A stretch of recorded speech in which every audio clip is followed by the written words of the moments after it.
Pontificia Universidad Católica de Puerto Rico. María José Giménez is a Venezuelan Canadian poet, translator, editor, and author of the chapbooks Chelated by Belladonna and Entre Tanto. She was the 2019-2021 Poet Laureate of East Hampton, Massachusetts. And Anna Rosenwong is a translator, editor, and content strategist.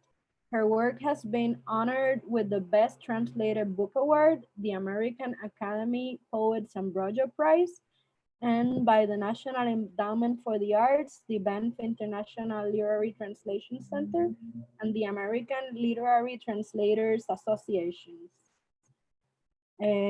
Among her books, we find Deuda Natal by Mara Pastor, and Here the Sun's for Real by José Eugenio Sánchez.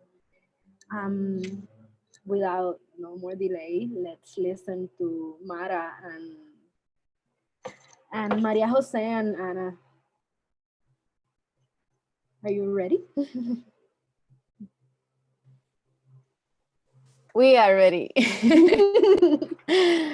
Thank you, Nicole. Thank you, Marie. Thank you all for being here. I'm extremely happy and excited about finally being celebrating this book. I'm very grateful with everyone that has been involved in this edition, and especially with María José and with Ana. And also I want to thanks Nicole for being here with us, and poets.org, and also University of Arizona. It's been an amazing experience to edit and to work with you all. And also to thanks Firelei for the cover of the book. That it's amazing, and for Ana for suggesting Firelei's work, and for the University of Arizona for doing the whole work of contacting Firelei's Prize gallery. So should I read already? Should we talk about things? I'm very excited of being here. This is the book. Please, if you don't have it, order it. It will be it's such a beautiful work. I'm so proud of everyone that has been involved, and I'm so happy that finally my work is available in Spanish and English. It was already available, but I mean, like, so many of my poems. And so I'm just going to start by reading some of the poems in the book, following the chapters. It's divided in 4 chapters, and the first chapter, it's titled Poeta Nacional. And what we are going to do is that I'm going to read the poems in Spanish, and María José and Ana are going to read their translations. And I'm going to start with a poem about José Martí, the Cuban poet, and it's called Los Bustos de Marti. And it says, Los Bustos de Martí. Un buen día, todos los bustos de Martí comenzaron a hablar. Todos los hermosos bustos de Martí comenzaron a parlotear a Martí. Desde el Martí con cuerpo de chacmol en el Vedado, hasta el de Villa Lugano en Argentina, o el de aquel parque tan céntrico en Shanghái, el mundo estaba lleno de Martís hablantes. Bustos de Martí que se encaminaban hacia el Popocatépetl en rutas zigzagueantes y sonoras, hasta colocarse unos junto al otro. Todos los Martí de América, todos los Martí del mundo, todos los bustos de Martí. Hubo quien creyó que era el fin de los tiempos. Hubo quien quiso enviar a sus tropas anfibias, a sus periodistas, para entrevistar a uno de los bustos de Martí. Pero el parloteo era tan masivo, estridente, que un Martí hacía imposible escuchar al otro, y todos a su vez se hacían rugido inofensivo, plomo fundido, ceniza de árbol.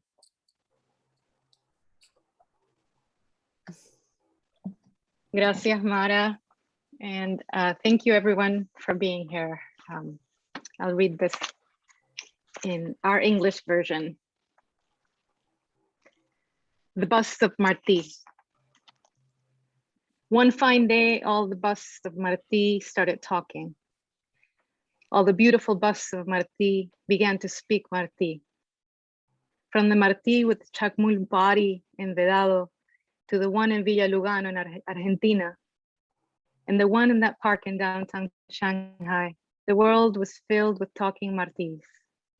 Busts of Marti drawn like apostles toward Popocatépetl, along zigzagging, resonating routes until they lined up shoulder to shoulder, all the Martis in America, all the Martis in the world, all the busts of Marti.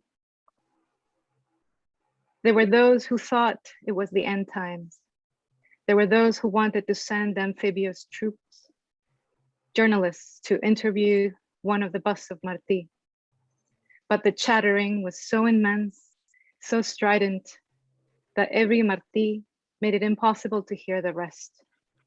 And they became a harmless roar, molten lead, tree ash.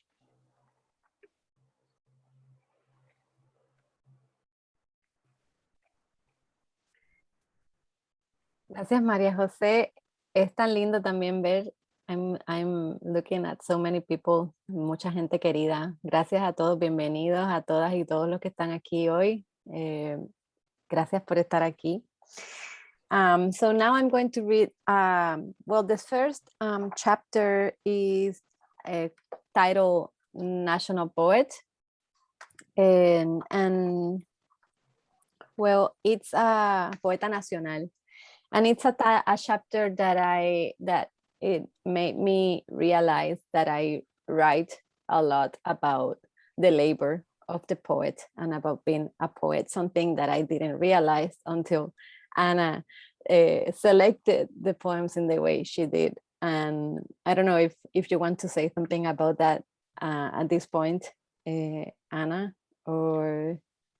You know, I'll ask Nicole, do we want to stop for a question from you and then go back into the poems, talk about the order, or hold off? I think I personally would prefer more fluid poetry reading and then have a conversation. But I can take note on that topic that you want to talk about. Okay, Perfect. Okay, so I'm going to read Poeta Nacional.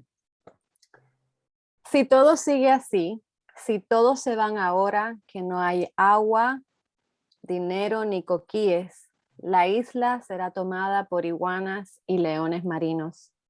Me harán un busto. Será fácil ser poeta nacional entre gallinas de palo.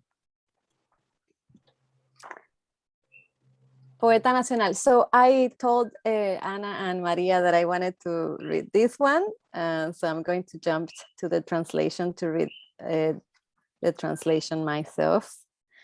It says, National Poet.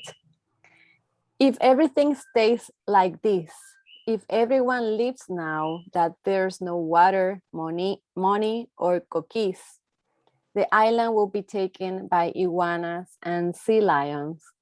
They will make me a bust.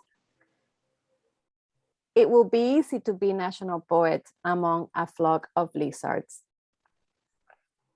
And so I wanted to read them both because, you know, the one is about Los Bustos de Marti and this one is a little bit, it's connected in a way because I'm talking about having un busto myself. And I'm going to read now one poem that is very special, that is about the process of translation, and it's called A Conversación con mi traductora. So it's a poem I wrote after having like text messaging with María José about a translation that of a poem that I'm going to read afterwards. Conversación con mi traductora. Ella me dice, léelo con una cervecita bien fría. Yo lo leo mientras conduzco, escuchando el llanto de mi hija, mientras le da el sol en la cara. Donde yo digo arrojo, ella dice etch. Y me gusta lo que dice. Ella me comenta que no traduce bien el título. Así nos vamos replegando en otras formas que son lo mismo pero diferente. Mi compañero me pregunta, ¿qué hago mirando el teléfono mientras conduzco? Me gustaría responder que tomando una cerveza. Estoy en algún borde de alguna palabra que aún no se parece a descanso, pero mi traductora disfruta cuando traduce mis poemas en bosques lejanos, sembrando cariaquillos junto al toronjo. Para eso también se escribe, para que otra persona habite el borde de alguna palabra que no se traduce. And I'm going to ask Maria Gracias. José to read the translation of this one. Yeah, She it's was perfect. the converser.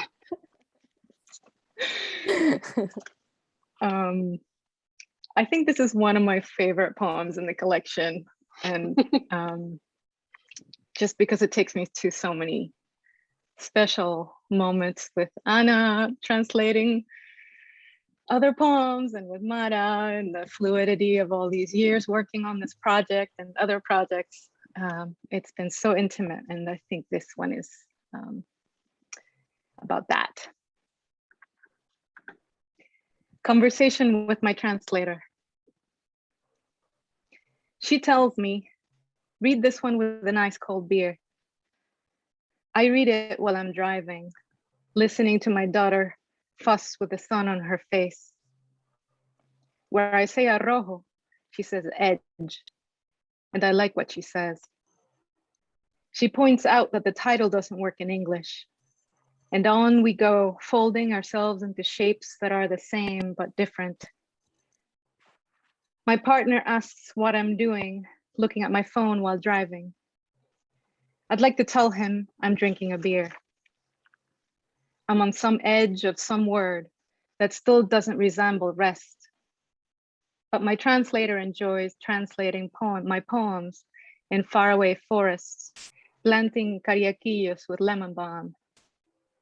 This too is why we write, so another person can live on the edge of some word with no translation.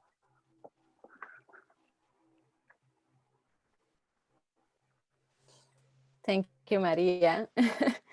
And I was trying to follow the index order, but now I'm going to read El Arrojo because I think it makes sense to read it now. El Arrojo. And this is a poem in which I took as pie forzado, as an excuse, a verse from a poem by the Cuban poet Oscar Cruz. And the poem by Oscar Cruz, which is a friend of a poet that I really like too, the title of the poem by Oscar Cruz is Lo que cuenta, right? So I play with that. But in his poem, what he says is actually, lo que cuenta es estar parado ahí. And I change it for lo que cuenta es el arrojo. And my poem says, lo que cuenta es el arrojo, me dice.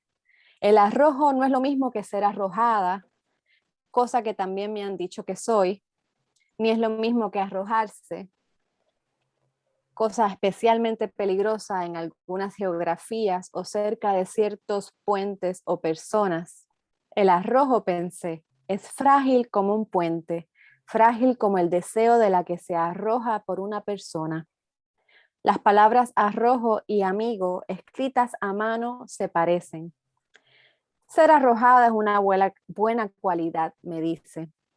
Yo pienso que acabo de hacer un nuevo amigo.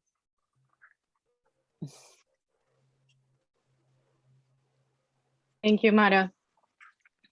I'll read our version, and I'd love to talk about this one later, but I'll just say that this was one of the hardest pieces to translate.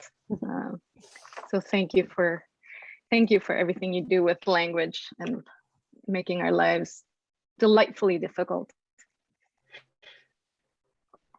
The edge. What counts is the edge, he said. The edge is not the same as being edgy, something I've been told I am, nor is it the same as being on the edge, which is especially dangerous in some geographies or near certain bridges or people. The edge, I thought, is fragile like a bridge, fragile like her desire as she edges up to someone. The words edge and ally can look alike when scrawled too fast. To be edgy is a good quality, he says. I think I've found a new ally.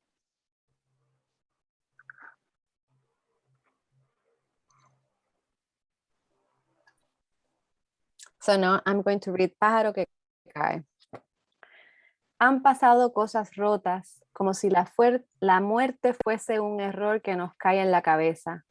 No hablo de accidentes. Hablo de que ayer era otra que decoraba una casa en un sótano con imágenes de época. La decoraba con mi fijación a las revistas. Tengo una abuela que muere y tampoco me refiero a eso. Pero entro en la ducha y me imagino el poema fúnebre escrito desde siempre. Sé que la belleza muere y mientras muere se deshace como el error de un pájaro que cae.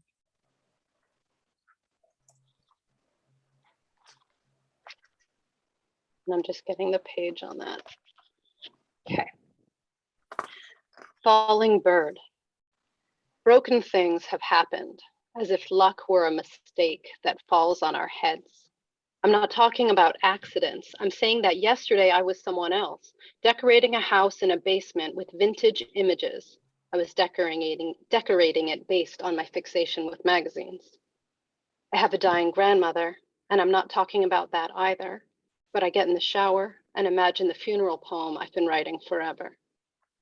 I know that beauty dies, and that as it dies, it crumbles like the mistake of a falling bird.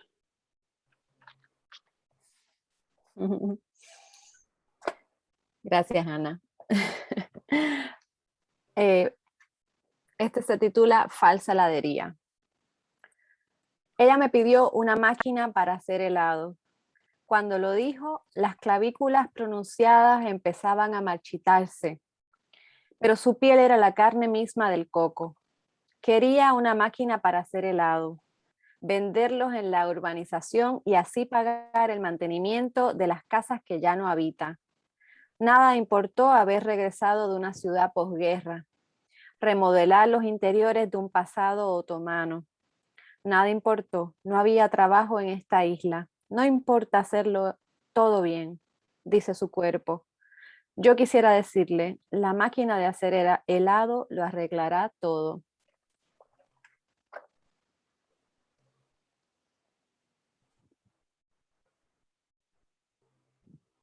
I'm asking Maria Jose to do this one because her explanations to me around her own experiences as a child with some of what Mara's describing here were so evocative that I need to hear her read it. Okay, I'll try not to cry.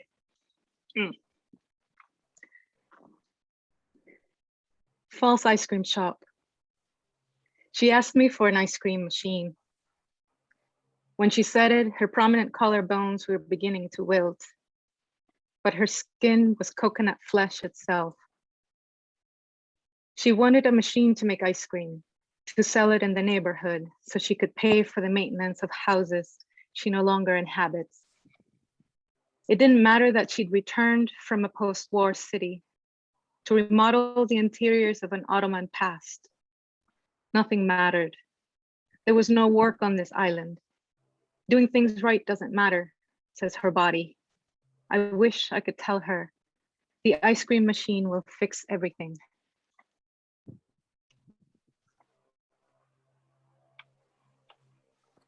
Gracias, María José. And now I'm going to read otra versión del arrojo. This is a poem I wrote after giving birth to my daughter. And so it's so interesting because when Anna did the selection of poems, she proposed having a section called The Edge. And now I think that I understand so many things about my poetry and about my quest in language thanks to that. And the edge is now like a concept that guides me. And this is otra versión del arrojo. Un día despiertas y quieres meter los dedos en todos los enchufes, los abanicos, lanzarte de todas las elevaciones, comerte el plástico triturado de los pinches de ropa. Hay tanta pulsión de muerte en tus ganas de vivir. A veces tropezamos contigo cuando como trinitaria te enredas en las piernas empeñada en el agarre. Un día te apreté muy duro el pañal. Papá te quemó un piecito con el agua del lavabo. Tú le arrancas las hojas al orégano brujo sin piedad y luego le tiras un beso o lo saludas. Ya también hieres sin querer a lo que amas. Another version of the edge. One day you wake up and want to stick your fingers in all the outlets, the fans, throw yourself from all heights, eat the shredded plastic of clothespins. There is such death drive in your will to live. Sometimes we trip over you when, like a bougainvillea, you twine around our legs with an insistent grip. One day I put your diaper on too tight. Papa burnt your foot with hot water in the sink. You tear leaves off the oregano brujo without mercy and then blow a kiss or wave at it. Already you hurt what you love without meaning to. It makes me sad. Thank you, Ana. La otra versión del arrojo. So now I'm going to read a poem titled Líquida. And my translators and I think that this is some of maybe like a more experimental poem, and I know that it was also very difficult for Maria and Ana to translate this one, and I feel so proud of their work, and I think that the translation is so beautiful, so I'm going to share this poem with you. Líquida. Regar no arropa lo que debe agradecer la planta si las riegas. Planta no parece la manera adecuada de nombrar todo el verde de las hojas. Ella es noble, digo, cuando la ven con cada uno de sus vórtices reclamando pasiva su circunferencia. Digamos que aguar ha sido nombrada en otro lugar y su actitud tampoco es lo que dice. Algo así como rociar, pero más fuerte, porque es mucha el agua que le echo. Qué maroma inventarse un verbo que haga justicia a su accidente. Aguacerar la tomarán los cielos en su nombre. Percibo una acción líquida que no liquide, justa y que no ahogue, difícil alumbrar en el agua. I think even if you're not looking at this one, you can hear some of the difficulty in translating it. Liquid. To water does not cover how grateful the plant must be if you water it. Plant seems inadequate for the naming all the green of leaves. She is noble, I say when they see her, with each one of her vertices passively reclaiming its circumference. We say diluting, as it's been called elsewhere, and that tone is not quite right either. Something like misting, but stronger because I give it so much water. The acrobatics of inventing a verb that does justice to its accident. To downpour, the sky will take in its name. I perceive a liquid action, not liquidating, fair, not flooding, difficult to bear light in water.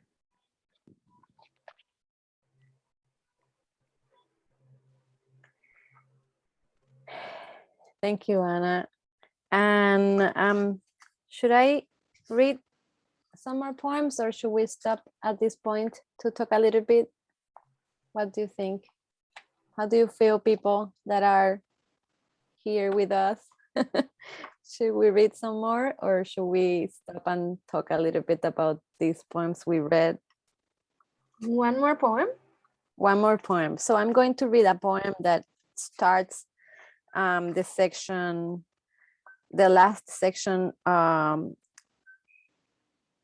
the last section of the book, the poems we read this right now were from The Edge, and now I'm going to read from Saldo, which is the chapter titled Balance Do. And I'm going to read Flora Numérica, a poem that I really love, still love. Flora Numérica.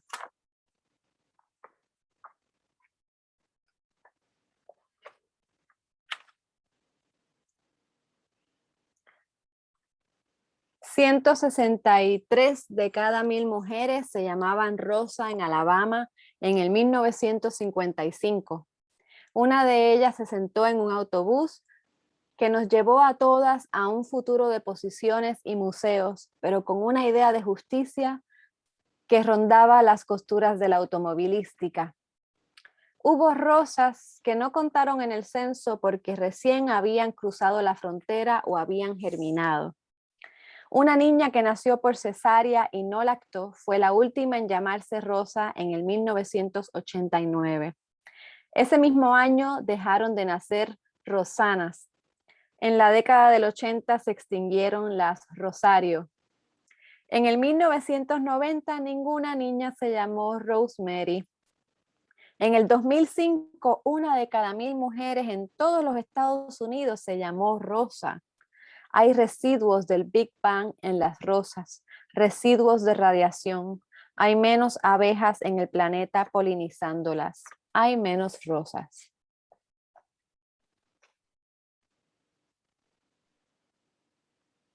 Numeric flora. 173 out of every 1,000 women in Alabama were named Rosa in 1955. One of them sat in a bus that carried all of us women to a future of jobs and museums, but with an idea of justice that roamed around the seams of the car industry. Some Rosas were not counted in the census because they had just crossed the border or just germinated.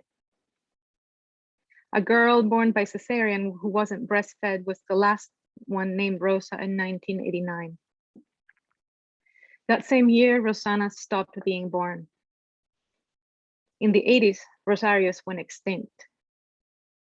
In the year 1990, not one girl was named Rosemary. In 2005, one out of every 1,000 women in the United States was named Rosa.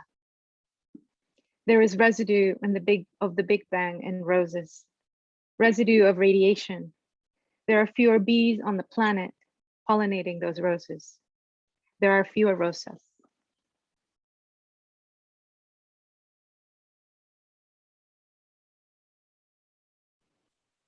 Thank you, Mara and Maria Jose and Ana.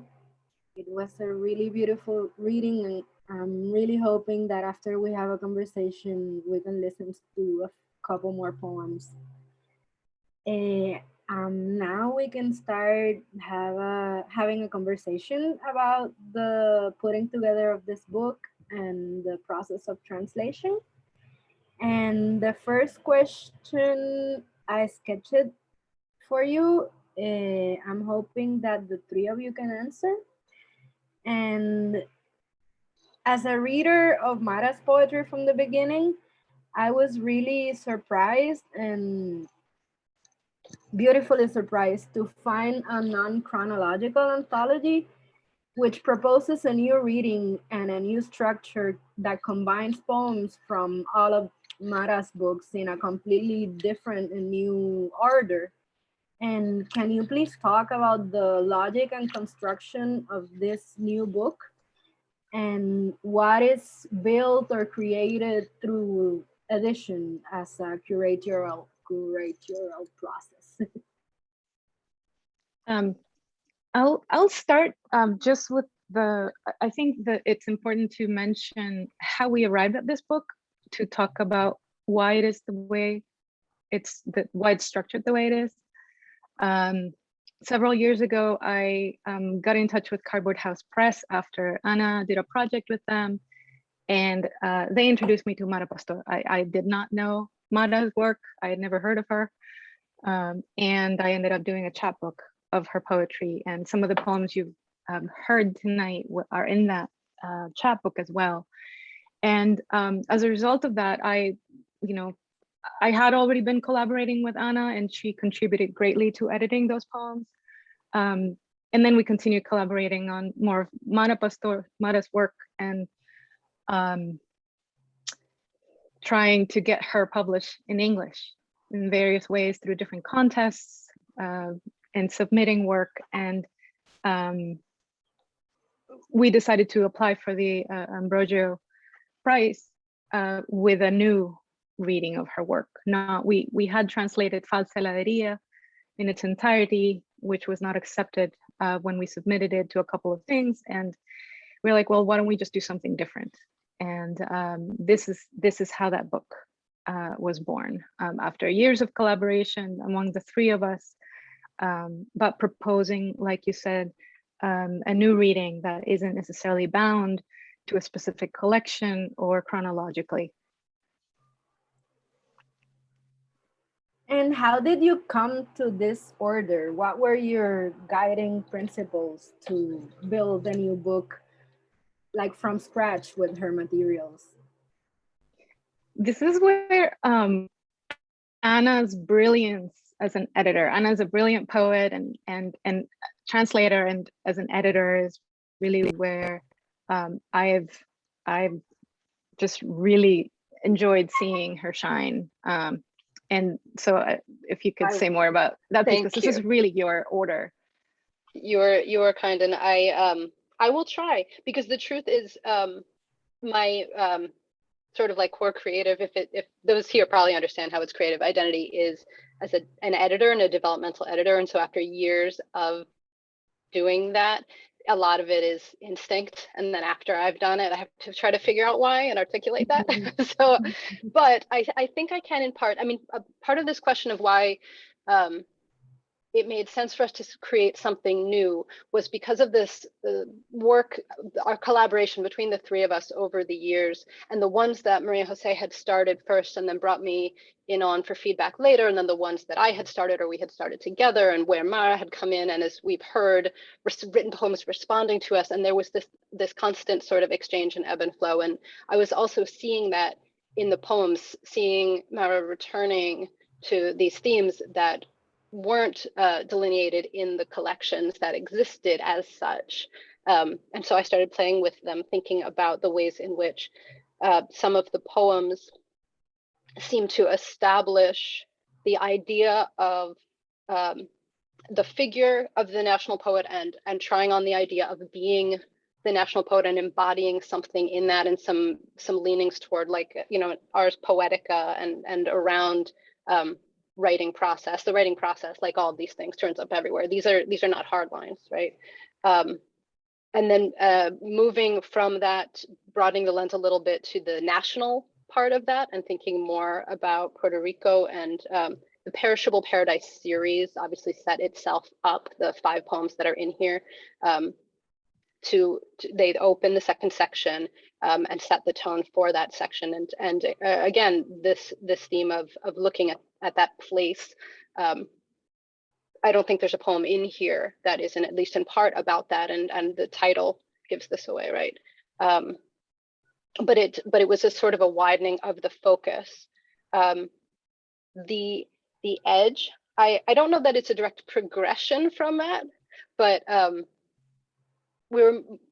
I found poems, again, many others do as well, but it's a clustering, an accumulation of poems that were more leaning into Mara's experiments with language, and not only language, but pushing at being edgy and at the edges of some relationships, whether they are literary or otherwise. And hopefully Balance Do forms a kind of synthesis. I mean, certainly it goes back to the title of Deuda Natal, natal debt. And so this balance is coming due at the end, and synthesizing this positioning of the self, and then looking at the interconnectedness of self and place, and then trying to push up against that in this like movement through all of those things, and then toward the birth of the newly indebted, newly interconnected creature with a new perspective on all of this. I hope that was coherent. Yes, it was. Thank you. You already answered some of my other questions. And before we give a chance to Mara to talk, I want to jump in with another question that I have for later on, but I think that integrates to what you're already talking. And I am really curious about the process of translating as a team, and how is it different from translating solo, and how did you come to work together before and in this particular project, and what are the differences in your 2 cents on that? Mm-hmm. You want to go, Anna? You want to go, Maria? Anna and I met at a translation residency in Banff, Alberta, in the momentous year of 2010. And we were fast friends and started collaborating almost immediately. We would consult each other over the years on our own projects,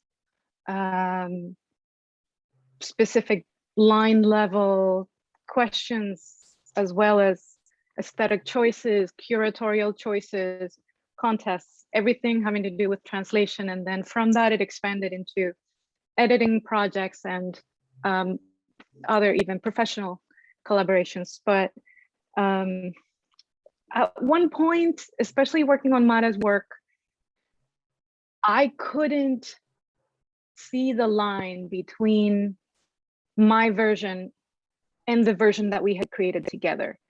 And I also started feeling like I couldn't do this without Anna ever. And I couldn't, because of all of that, I couldn't fairly call a translation mine. And so I started saying, well, can we just say we can do, we both translated it. And I don't know exactly where we crossed that line. I know that I was also offering input and solving little problems here and there on her work. And so it started going in both directions, and learning so much from each other, and to a point that I just trust Anna implicitly, and would sometimes just accept all her changes, not because I didn't want to bother, but because I knew she was right in every single one. And that if I felt really strongly about something, then I would, of course, push back. But those were very few. I feel all the same things, and I think that I think we edit literary journal together. We've worked together on original work and translations and all sorts of things for a long time. And so you build up that not just trust that someone has good instincts, but actually understanding how someone thinks in a literary and translation way, and political, and but one thing that I think is really tremendous about that is that translation is so interesting to me because of the way that it is a conversation. Maria José is fairly accomplished as a poet. She's poet laureate, but I left that a long time ago because it was just me writing, right? Like you're writing within a literary tradition, but I actively wanted to be writing with other people, and translating allows you to be writing with other people in correspondence with other people, which is why I like to work on people who are alive and who I can communicate with. And then to be doing it literally in conversation, in constant collaboration, and overlapping on the lines and tossing things around, just makes it so not just enjoyable and joyful, but generative. We just have you don't have to have the conversations in your head, right? You get to unpack the poetry and do all the fun work about language out loud with someone. In my personal experience, writing has always been a process of collaboration that involves many people, and it's made life much more pleasurable that way. Thank you. Yeah, And I just have one more thing to add, if you don't mind. That growing closer with Mara throughout this whole process, you know, growing closer with Ana, of course, over all these years, but developing a level of intimacy with the work that then continued to unfold and grow, added another layer to our collaboration, my collaboration with Ana, because we could talk to Mara. And Mara could tell us, oh, actually, I meant this. And I've been reading these poems. When I read them out loud, I read them like this, not the way it was printed 5 or 10 years ago. And so the process of translation revealed other layers that we weren't expecting. And sometimes, you know, just to talk a little bit more about the process itself, sometimes the process of translation, you know, I would find myself, so you asked us how we work together, and usually I will do a first version that is sometimes heavily annotated when I can't find the right word, and I just do a very quick pass, but leave a lot of notes for Ana explaining something, a texture or a something about the word itself or the image, and a sense that I feel but I can't arrive at on my own, so that she has different approaches and she arrives at the right word so quickly, sometimes without me even having to explain, because, you know, we've gotten to know each other so well. But being able to ask Mara the questions when I stumbled, and even in that first version, sometimes I would just trip up and over a specific word, and then those would often be the ones where both Ana and I were stumped, but then Mara would say, oh yeah, that's because I've been reading it this other way. The poem is now this way, not the way that you've been translating it from that printed book. So that's just one of the ways that I've felt so fortunate to be able to consult with Mara, and of course, you know, the poem Conversación con mi traductora. Eso fue una gozada, porque de verdad al recibirlo, o sea, eso fue mandarle un texto y de pronto me manda un poema, y para mí el impulso inmediato es traducirlo, obvio. Y de paso ver que resultó luego en otras escrituras, ¿no? Otra versión del Arrojo, por ejemplo. Y sobre todo que ese fue un poema que fue, el Arrojo, un poema imposible de traducir. Y le dimos vueltas y vueltas, y solamente puede haber una traducción experimental. Y podríamos traducirlo de 10 maneras más distintas, ¿no? Entonces es como que el trabajo nunca termina. But what you did with that poem is amazing. And I really like that Mara can jump into the conversation. And that was actually one of my next questions, was to talk a little bit about those 3 poems: the conversation with my translation, conversación con mi traductora, El Arrojo, y otra versión del Arrojo, and how did translation itself become poetic material for Mara, and how the process of being in conversation with María, José, and Ana led to new poems that ended up in this book. Mara. Yeah.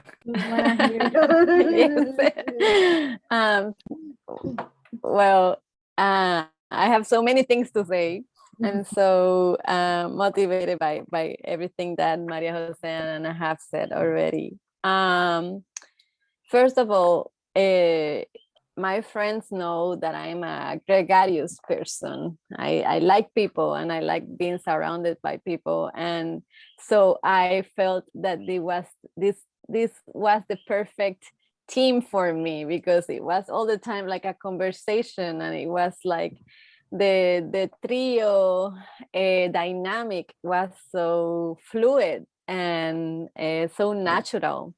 And there was something I should call, maybe, I don't know if it's a concept I just brought while listening to Maria and Ana, but like a collective epiphany, you know, like at some points Ana will write a question in the manuscript, and then we will leave it there, and suddenly Maria Jose will came up with the solution to the problem. And it was so beautiful to work with you both, and actually it was so easy. Like at the same time, we were all just so open to listen to each other and to rewrite. So another thing is that I know it's not easy to work with me because I change versions very easily. And from one publication to the other, I sometimes change like paragraphs or whole whole sentences, and you were so open to those changes and to and also like, oh yeah, this makes more sense. Like, yes, Mara, like, and we were all in the process because I started working with Maria, and then like in the in the process it has been so beautiful to add Anna to the team, because Anna was working with me all along. We were all Yeah. working together. You just didn't know. Okay. So when I officially knew about Anna, things were so easy, and I felt so when I read the selection and the order that Anna was proposing for the manuscript that we sent for the prize, it made so much sense for me. It was like, oh my God, this is the way in which my poems had this is the way in which I have had ordered them from the beginning, like it was something like not, I mean, I tend to order my poems in a chronological way, not always, but like I play with the orders in each book. But since I have been publishing every 2 years sort of thing, I didn't see some tendencies or some quest in my own work that were brought by Anna as this thing of having a quest for some actions in language. Like for me, the concept of the edge is something very conceptual, that it's related to questing for some, creating a sense, or creating a sense in the reader. Like the edge is something that is connected to taking risk and to taking and I didn't realize that until now. And also it was interesting for me, the first chapter of National Poet, because in my own work as an academic, that was very close to my dissertation topic. Like, and I think that that idea of having the poet or thinking about the poet in the poems is related to thinking about what meant to be a poet in Puerto Rico during the 20th century. And so some of the poems are related to that, to thinking about what is to be a poet, or what has been the role of the poet during the 20th century. And then having that selection of poems by Anna was so insightful for me about so many things. So thank you, Anna and Maria, for that. And Nicole, for your questions. That leads me to another of the questions that I had prepared for you. It was actually the first question I had for you, and it's, how does your perception or understanding of your own poetry change, if it changes, when interacting with the translations? Well, the first thing is that every time I read my translations, I learn a lot of English.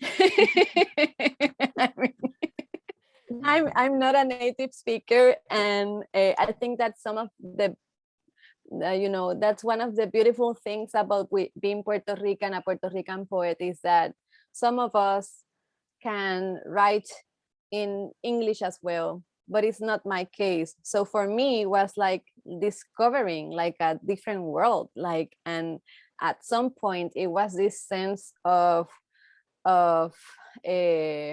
uncanny, you know, like of, oh wow, this is me, this is how I this is how I sound in English, because maybe I didn't feel myself that fluent, and reading my poems in English was for me like discovering, and I think that on changing something, like feeling that it was like the English was more accessible to me, and actually having a more intimate relationship with language than I had before. And yeah, I think that. And also, I think that your poetry is usually like a map also of your readings and your interest in poetry in general. Mhm. And one of the things that's always been of interest to me is your use of quotations and intertext and talking about poetry and other poets. And I can see that in many of your titles, from the poemas para fomentar el turismo and homenaje al ombligo. You talked a little bit about Oscar Cruz's poem and how you rewrote it or use it as a pretext for your own writing. Do you want to talk a little bit about that? Yeah. What I can say about that is for me, poetry is a conversation, is a dialogue, and something that literature gave us is that we have the possibility to talk to people that are dead, you know, like, and to have conversations, and to continue with the evolution of a thought that was started in the past. And suddenly we can take that thought from this poem. I'm thinking about also the poem of Las fiestas nunca son solo eso. That is the poem in which I quote T.S. Eliot. And I think my friend Catalina is here connected. And this is a poem that I wrote for her wedding with Pedro. And so something that I feel with poetry is that you can take this thought or this idea that was brought in a poem from the past, and you can take it to the present, and you can rewrite it, and you can add information to that thought and to that idea. And that just amazed me so much. And I love the possibility of continuing a conversation in a asynchronical way. So yes, that's what I think, that I love playing with titles and playing with verses and playing with poems from the past or written from other or written by my friends, because I think that it gives me the possibility of continuing the conversation, and with the hope that in the future someone is going to take my poems and it's going to continue the conversation. So yeah.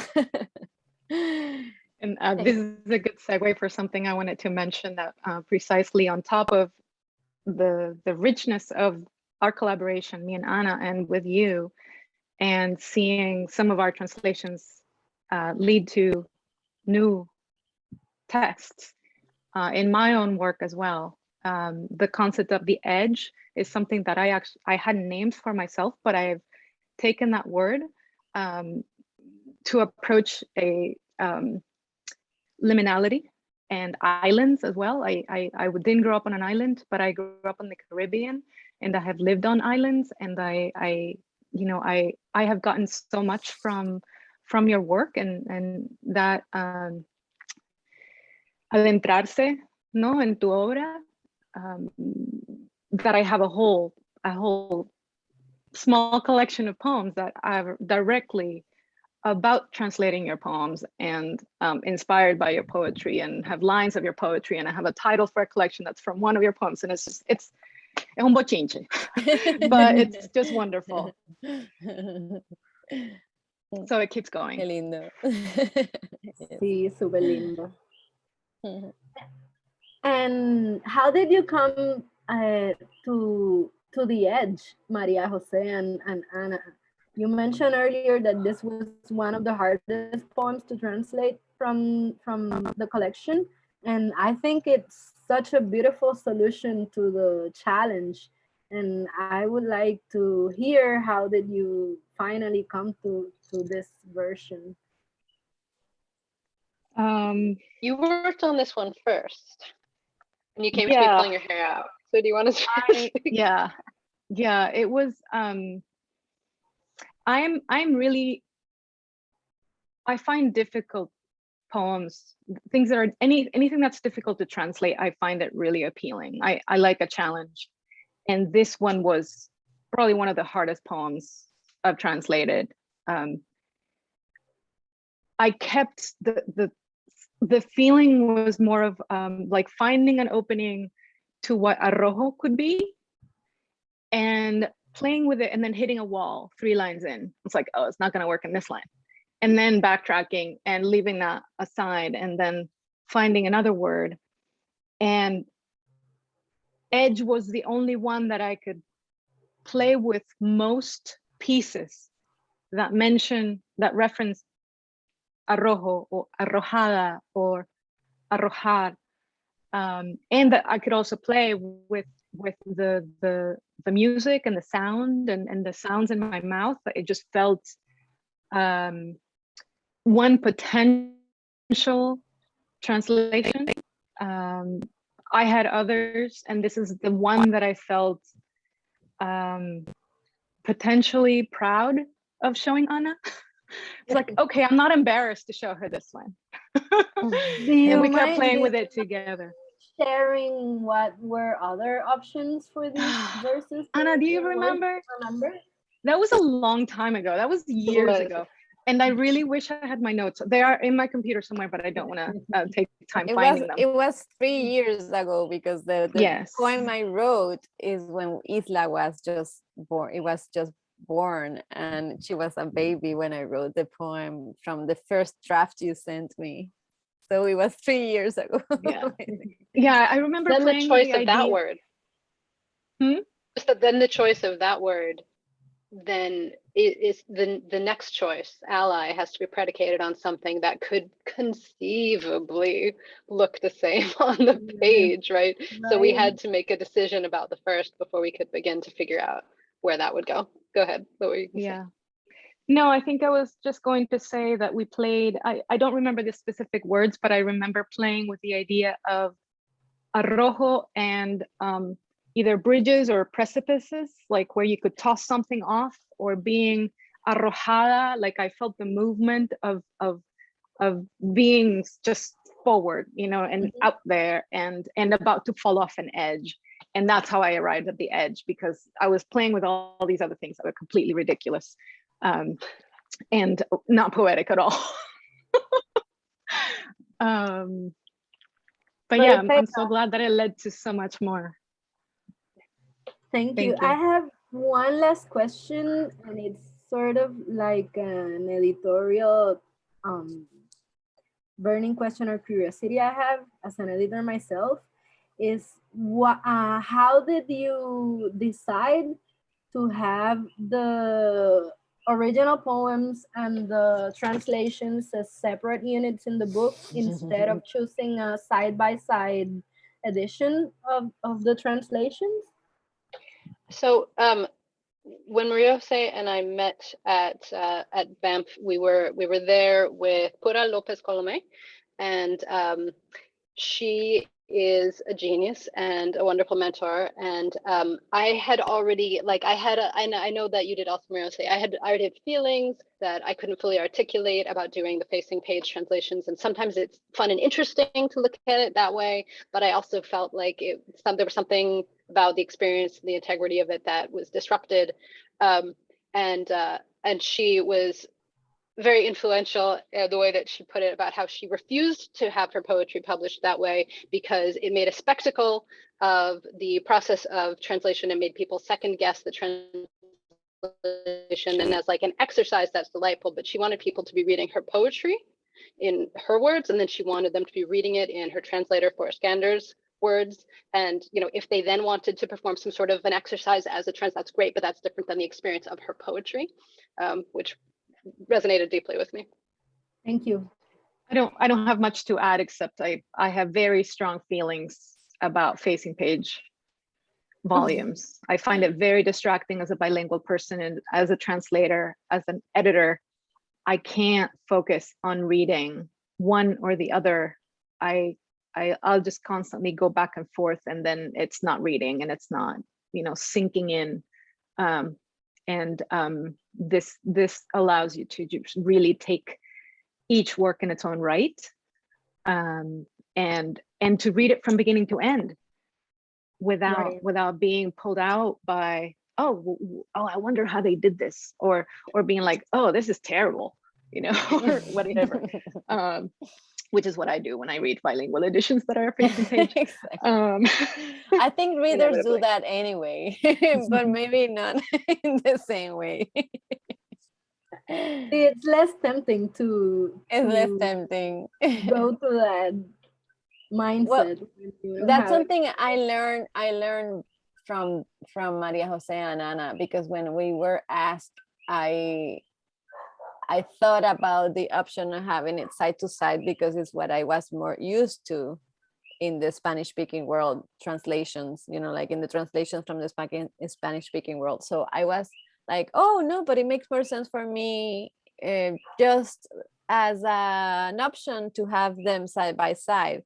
But Maria Jose and Ana explained this to me, and were so strong about it. So I was like, okay, let's have it this way.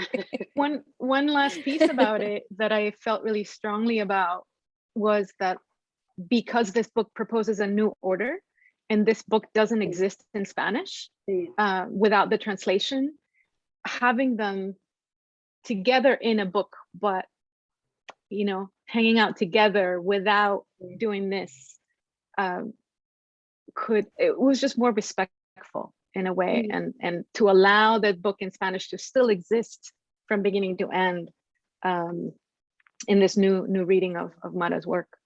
That's exactly what I was going to say, that for me it was really cool to have the chance to read a new book by Mara with this new order that brings light to new ways of reading her poetry, and it really worked for me. But I'm more used to reading like facing pages translations myself, so it was a nice surprise in this particular edition. Is there any other poem or thing that you want to talk about? I think that we can, if after your final words, we can go and have another round of poems, and then maybe give chance to the people who are listening to have questions and write them down on the chat. Yes, definitely. Yeah, of course. Yeah, I think and there was someone asked for a poem. Sí, Mona asked for the Chinese. Los chinos han llegado. Los chinos, so let me look at Han llegado los chinos, perdón, sí. Han llegado los chinos. La 39. Perfecto. So yeah, I like that this book also has some of the poems about being in Ponce and having moved to Ponce. That for me has been so interesting, because I'm a Caribbeanist, but before moving to Ponce, I have never lived in the Caribbean or next to the Caribbean. I grew up in next to the Atlantic Ocean. So it has been so really revealing for me. And this is one of the poems that I wrote when I moved here. Han llegado los chinos. Han llegado los chinos, han blindado las heladerías, dado de comer a jonjolí a los leones y comprado a los fantasmas. Han llegado los chinos a Ponce y no van de vejigantes ni de soldados, ni se apellidan con trisílabos corsos. Todos señalan aquel viejo almacén. El frutero abre los ojos y dice con asombro espiritista: los he visto. Llevan un silencio tatuado en la nuca, y una bolsa de arroz que deja caer granos hasta llegar al puerto de los galeones hundidos. The Chinese have arrived. The Chinese have arrived. They've bulletproofed the ice cream shops, fed sesame seeds to the lions, and bought up the ghosts. The Chinese have arrived in Ponce, and they're not here as vigilantes or soldiers, and they don't have trisyllabic Corsican last names. Everyone points at that old shop. The fruit vendor opens his eyes and says, with spiritually surprised, I have seen them. They have silence tattooed on their necks, and a bag of rice that leaves a trail of grains all the way to the port of sunken gallons.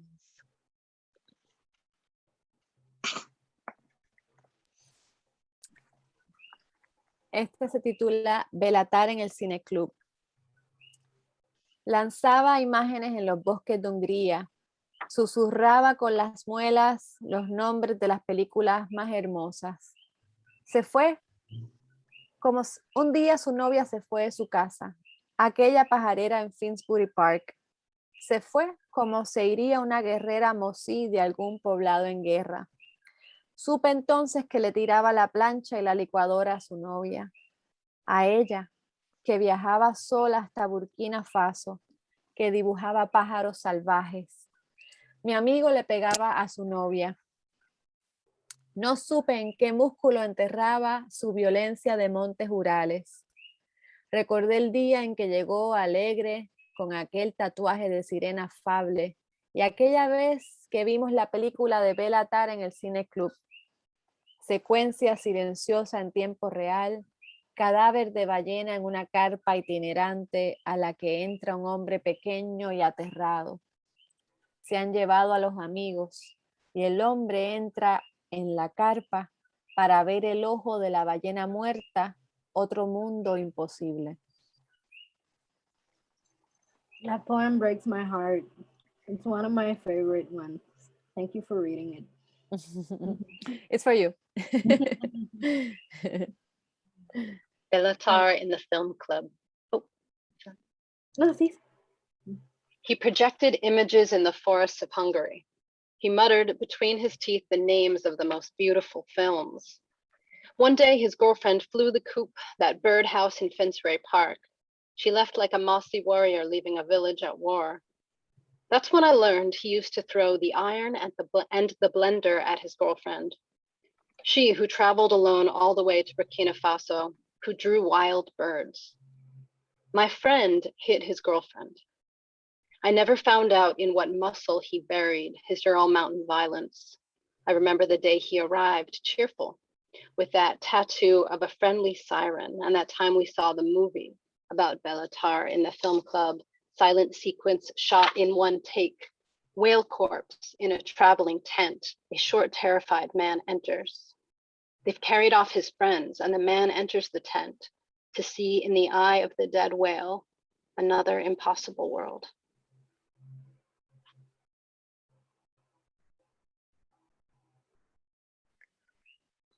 Okay, so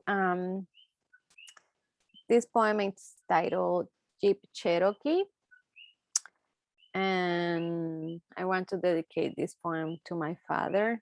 I think that it's obvious that it's for him. I don't know if he's listening. No sé si me está escuchando, papi, pero este poema es para ti. Jeep Cherokee. Desde que regresé, entre mi padre y yo hay una Jeep Cherokee. Es la guagua vieja que dejó mi hermano cuando se fue al ejército. Vuelvo a tener el carro de cuando iba al colegio. Como ahora gano lo mismo que cuando era estudiante, la Jeep es una limusina. Hace 20 años también lo era.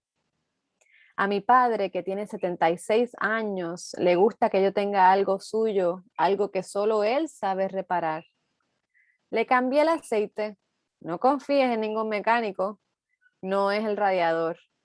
Arreglé el parabrisas. Cada vez que lo veo, hablamos de la Jeep como si fuera una pequeña niña a la que tiene que cuidar. Jeep Cherokee. Ever since I came back, there's a Jeep Cherokee between my father and me. It's the old guagua my brother left behind when he joined the army. I'm back to driving the car I had in college. Now that I make the same amount I did as a student, the Jeep is a limousine, just like it was 20 years ago. My 76-year-old father likes that I have something of his, something only he knows how to fix. I changed the oil for you. Don't trust mechanics. It's not the radiator. I fixed the windshield. Every time I see him, we talk about the Jeep as if it were a little girl he needs to look after.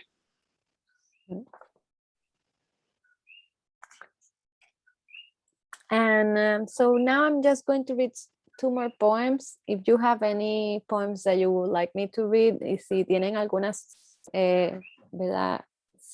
Alguna sugerencia, algún poema específico que quieran que lea. Voy a leer ahora Para pintar una casa y Apellidos en el cuerpo. Son los 2 últimos que voy a compartir.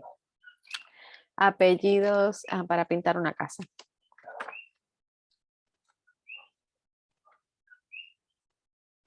Para pintar una casa hay que trabajar horas extra, eliminar primero las plagas, lijar las ventanas, poner prioridades el techo con guano, el desprendimiento de tierra, las cucarachas, el hongo en las paredes. Para pintar una casa, es decir, recubrir de pintura las paredes en que unos cuerpos y sus nombres tienen camas, cunas, nidos, almohadas, aleros donde duermen. Hay que hacer sacrificios para pintar la casa. Hay que tener varios trabajos, preparar disciplinadamente el almuerzo de la semana, encontrar mucho tiempo en donde ya no queda. No ir a las bodas elegantes de las primas, repetirse, ¿por qué no pedir un préstamo? Mientras observo la pared descascarillada agotarse, posponer mensualmente la tarea. Pintar una casa o contar las estrías que le deja la tierra cuando tiembla y que habrá de recubrir. Enderezar, decidir que no hay que pintar la casa, no pintarla nunca, esperar a que el salitre le quite lo que queda como el esmalte a las uñas, no pensar ya en pintarla, quitarle a la noche esos segundos de desvelo, dárselos a otro sueño, acaso unos hierros que refuercen la casa como se refuerza la cuna de la niña, dejar las puertas abiertas para salir si hubiera que desalojar la casa despintada. Y, ok, para pintar una casa. Yes. See? I'll just say this was one of the hardest as well. Especially the end. Yeah, el final que retumba ese. To paint a house. To paint a house, you have to work overtime. First, get rid of pests, sand the windows, set priorities. The guano on the roof, the eroding earth, the cockroaches, mold on the walls. To paint a house, that is, to coat with paint those walls where bodies and their names have beds, cribs, nests, pillows, eaves where they sleep. You must make sacrifices to paint the house. You need several jobs, to be disciplined, packing lunches for the week.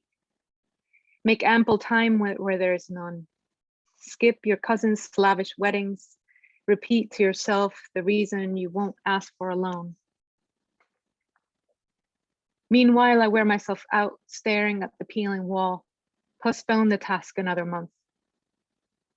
To paint a house or count the stretch marks left by the quaking earth that you'll have to cover up, straighten out, decide, no, you don't need to paint the house.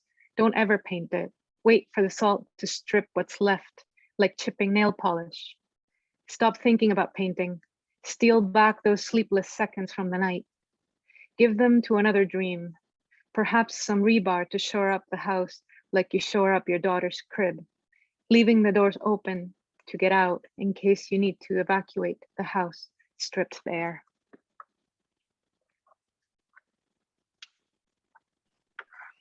Y para terminar, apellidos en el cuerpo.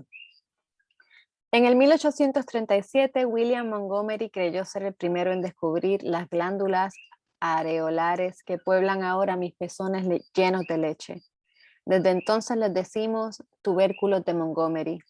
Prefiero decirle peca de azúcar, oasis de leche, polen de girasol. En el 1872, John Braxton creyó ser el primero en descubrir las contracciones que se preparan para la llegada de mi hija. Ahora le decimos a esa fuerza inesperada que contrae la materia de mi vientre, contracción de Braxton. Prefiero decirle ensayo de alumbramiento, inundación repentina, volcán submarino. En 1886, James Chadwick identificó frente a otro grupo de hombres el color violáceo de la labia por concebir. El signo de Chadwick, le dicen. Para mí, nada más parecido a una berenjena que se hace cosmos. La nomenclatura de los cuerpos expectantes es la extraña poesía de una demiurga que nada tiene que ver con estos señores. Línea alba, primípara, lunática gravidez. Puedo ponerle a una montaña mi apellido porque la contemplo. Puedo nombrar el lunar de mi amado con mi apellido porque lo descubro. El día que borremos sus nombres del cuerpo de las mujeres, otra lengua escribirá su expansión.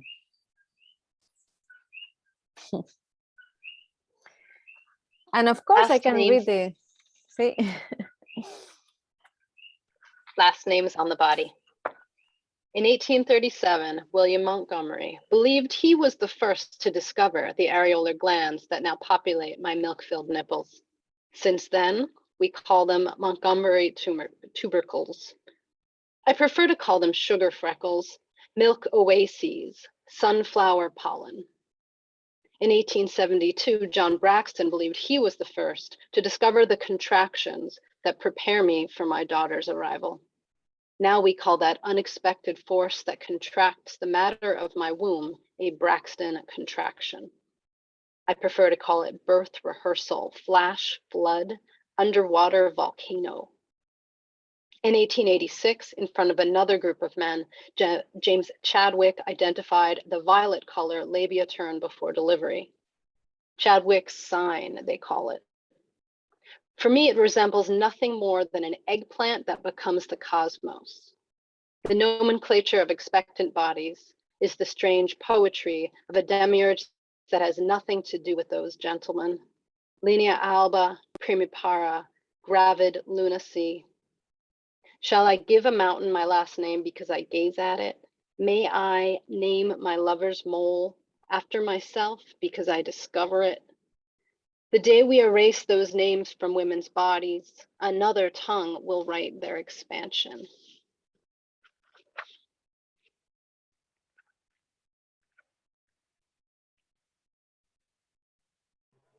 Thank you, Ana. We have one request for Mara from María José to read the poem Entonces mi hija, and we also have one question from the audience. Do you want to answer the question first and then finish with a poem? Does that work for you? Okay, I'm gonna read the question. From Melanie Perez. Maybe the poet and her translators can talk about the experience of the local and the global subject in her poetry and how the experience is relatable from other contexts. Some poems are written while traveling and others see some otherness somewhere and makes attempts to connect. Mara. Okay. Pues Melanie, let me see if I can answer. Well, most of these poems. ¿Quieres como traducir la pregunta? Sí. Si puedes hablar sobre la experiencia de lo local y lo global, del sujeto local versus el global en la poesía y cómo la experiencia puede conectarse con otros contextos, ya que algunos poemas son escritos mientras viajas y otros son, ven la otredad en otro lugar y tratan de conectar. Maybe something like that.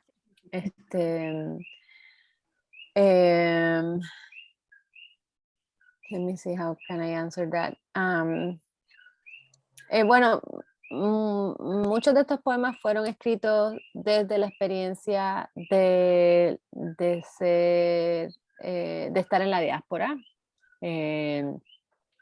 Y entonces reflejan, creo que el lenguaje también cambia de un lugar a otro, porque el ambiente que tenía alrededor y las influencias y el lenguaje que escuchaba hacía que el mismo poema cambiara. I'm answering in Spanish. If there's someone who would like me to translate, I can do that too later, but it was easier for me to answer in Spanish.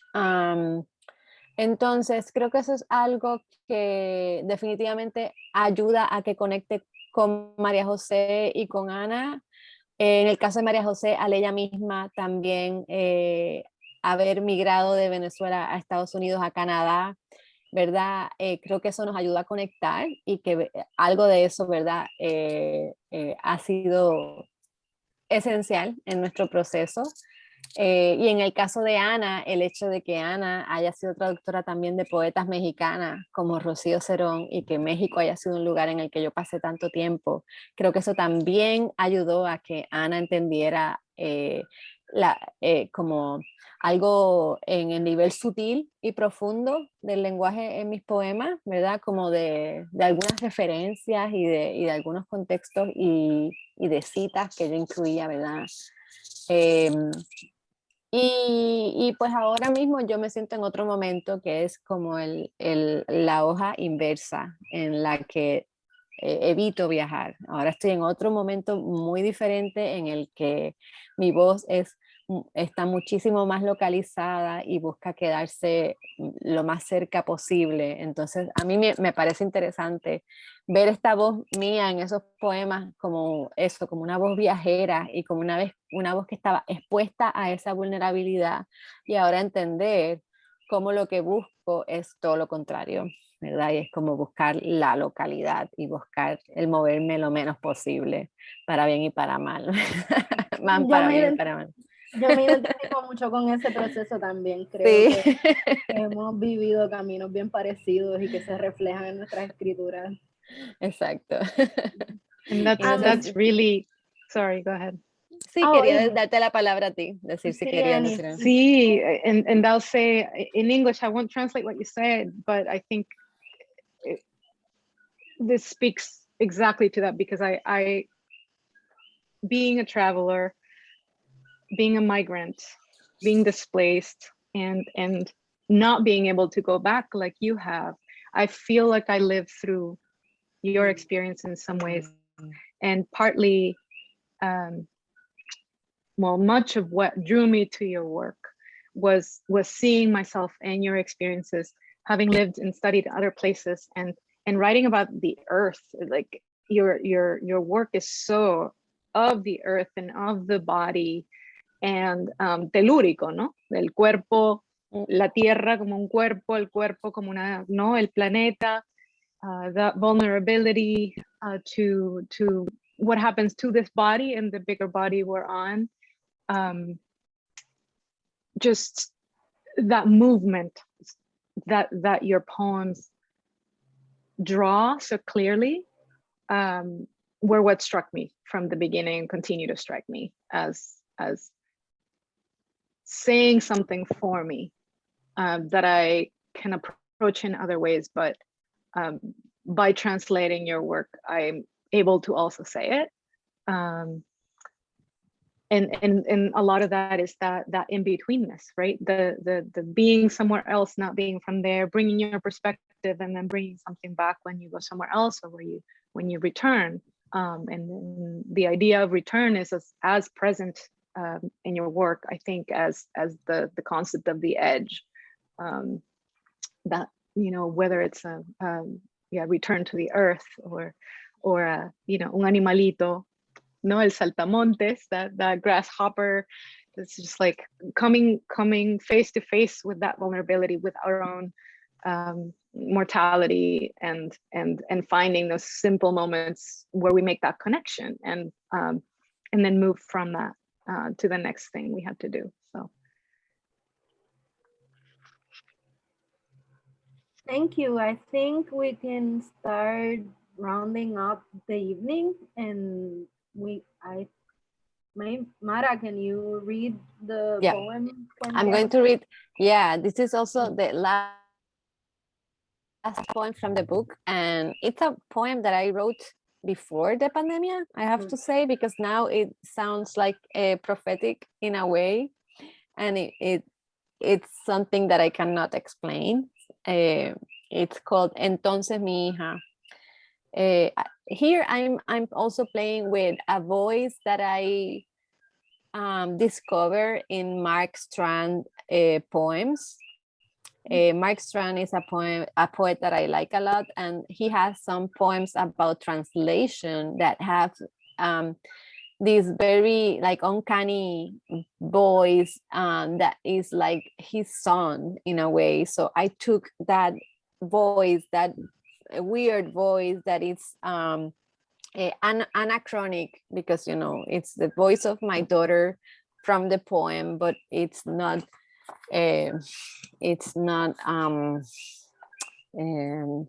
coherent with her age right now, I have to say.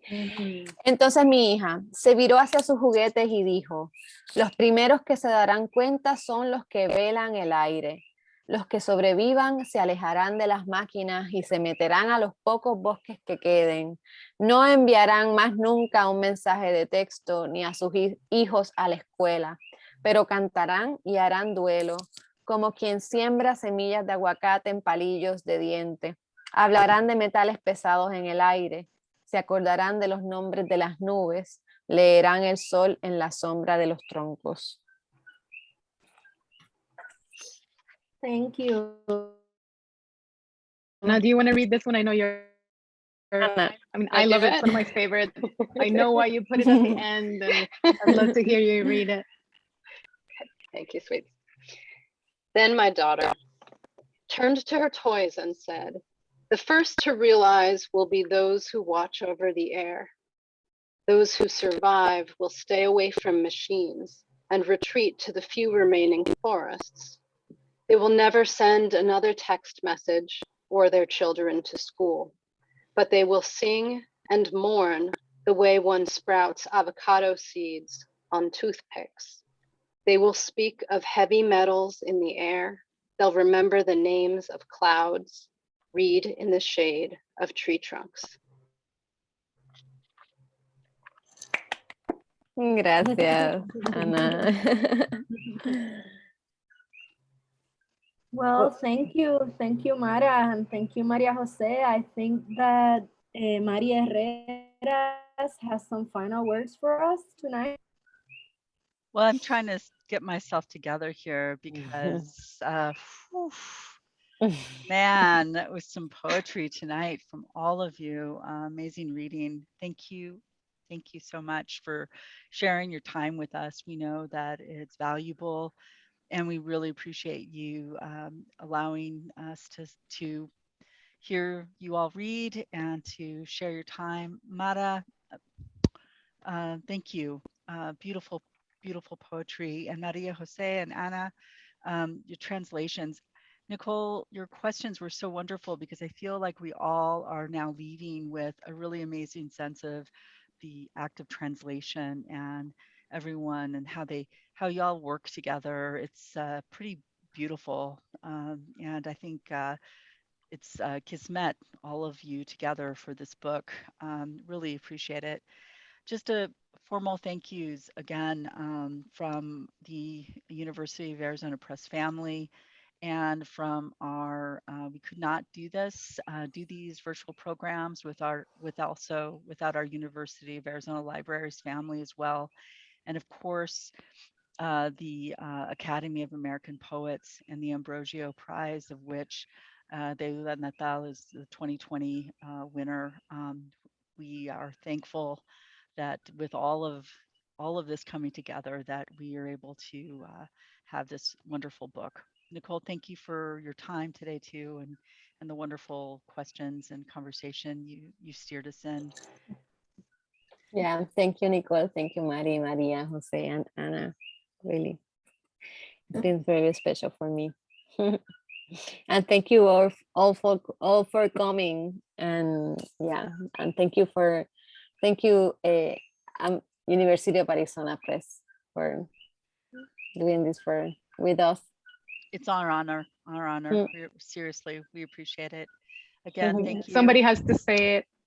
I'd like to thank the Academy of American Poets, of course, for selecting this work. And of course, you know, for everyone for coming, but Mara and Anna. Yeah. Really. And Nicole, thank you. Thank you. Thank you all. And the birds in the background. And please get the book if you don't have it. They're cookies, not birds. Oh, now exactly. Now I can listen to the cookies. Those are the cookies. Those are frogs. Thanks for that. All right, thank you all so much. Well, have a good night. Thank you. too. Have a good night. Yeah, thank you. Gracias a todos por conectarse. Mucho amor.